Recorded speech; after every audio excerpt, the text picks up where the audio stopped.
শ্রাবণ মাসের রিমঝিম বৃষ্টির পর ভাদ্র মাসের শুরু। আর ঠিক এই সময়ে ছাদ বাগানে পাকা রূপে ঝুলে আছে একটি বিশাল আকৃতির আম। আর সেটি হচ্ছে কিং অফ চাকাপাতাম। ফ্রুট ব্যাগে মোড়ানো, সোনালি রঙে ভরপুর, নিজের হাতে যত্ন করে গড়া এই আম গাছের প্রথম ফলন যেন এক প্রাকৃতিক দুর্লভ উপহার। হ্যালো ফ্রেন্ডস, আসসালামু আলাইকুম। আশা করি সকলে ভালো আছেন। কাছে ও দূরে যে যেখান থেকে আজকের এই ভিডিও দেখছেন, গ্রিন গার্ডেনিং কেয়ারের পক্ষ থেকে আপনাদের সকলকে জানাই আন্তরিক প্রীতি ও শুভেচ্ছা। প্রিয় বন্ধুরা, ছাদ বাগানের শ্রাবণের শেষে কিং অফ চাকাপাতাম এর স্বাদ, যত্ন ও তৃপ্তির গল্প নিয়েই সাজিয়েছি আজকের এই ভিডিওটি।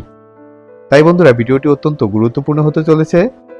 তাই ভিডিওটি স্ক্রিপ্ট বা কেটে কেটে না দেখে শুরু থেকে শেষ পর্যন্ত দেখার অনুরোধ রইল।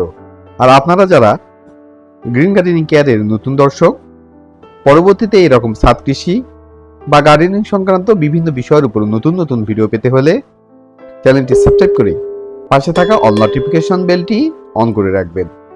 আর যারা ইতিমধ্যেই গ্রিন গার্ডেনিং কেয়ারের সদস্য হয়েছেন, আপনাদের প্রত্যেককে জানাই অসংখ্য ধন্যবাদ। তো চলুন বন্ধুরা, ভিডিওটি শুরু করা যাক।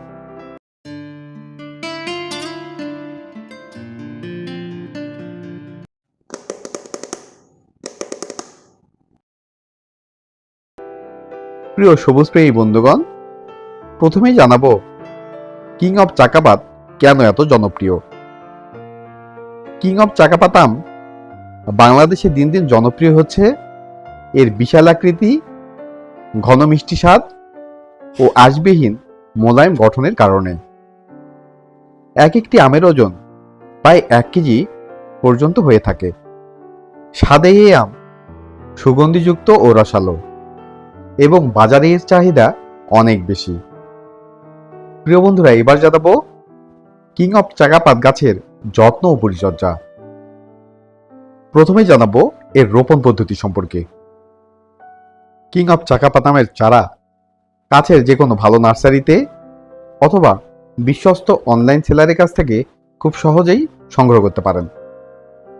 আমের চারাটি যদি ছোট হয়ে থাকে, সেক্ষেত্রে 10 ইঞ্চির মাটির টব অথবা প্লাস্টিকের বালতি অথবা ফলের ক্যারেটে রোপণ করা যায়। সুনিষ্কাশিত মাটি ও জৈব সার মিশিয়ে রোপণ করতে হয়। আমের চারাটি যেন দিনে 6 থেকে 8 ঘন্টা পর্যাপ্ত আলো পায়, এমন জায়গায় আমের গাছটিকে রাখতে হবে। এবার জানাবো সার প্রয়োগ সম্পর্কে। বছরে অন্তত 2 থেকে 3 বার আমের গাছটিতে সার প্রয়োগ করতে হবে।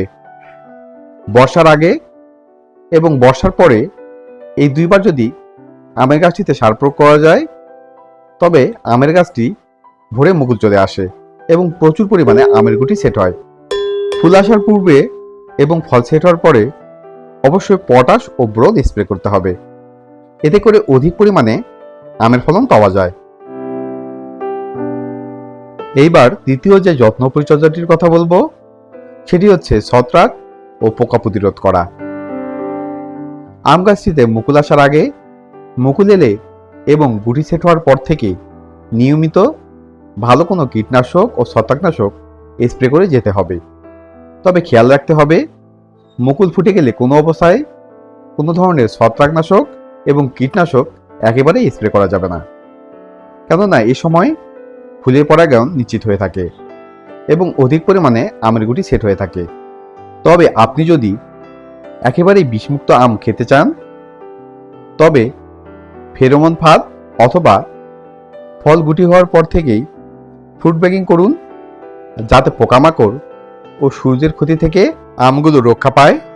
তবেই আমরা বিষমুক্ত আম খেতে পারবো। প্রিয় বন্ধুরা, এবার জানাবো এই কিং অফ চাকাপাতামের স্বাদ ও তৃপ্তি নিয়ে।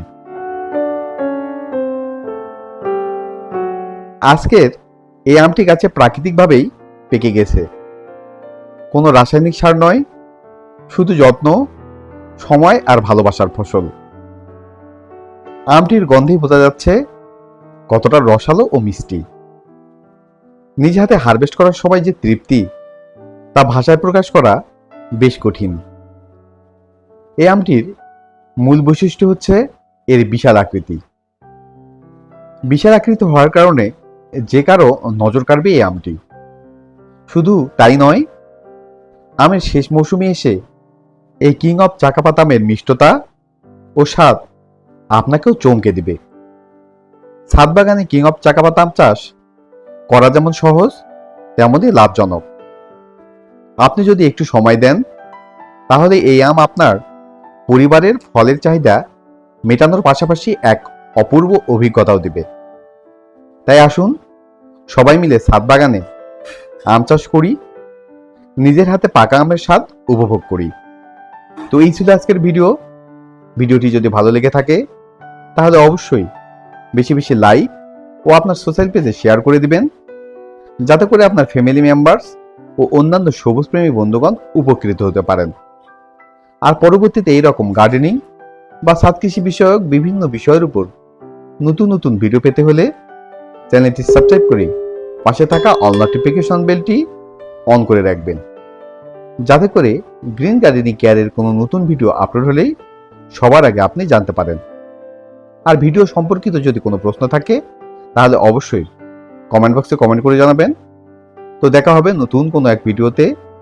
সেই শুভকামনায় সবাই ভালো থাকবেন, সুস্থ থাকবেন, গ্রিন গার্ডেনিং কেয়ারের পাশে থাকবেন এবং প্রিয় ছাদ বাগানের গাছগুলোর যত্ন নেবেন। আল্লাহ হাফেজ।